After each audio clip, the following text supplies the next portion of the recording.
ยังได้ยินเสียงมาเอเดนรถไฟมาแล้ว ปูนปูนปูน ชัดชิดชัดชิดชัดชิด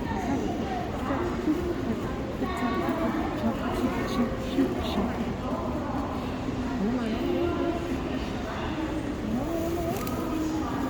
เอาแล้วเอเดนมาแล้วเนอะ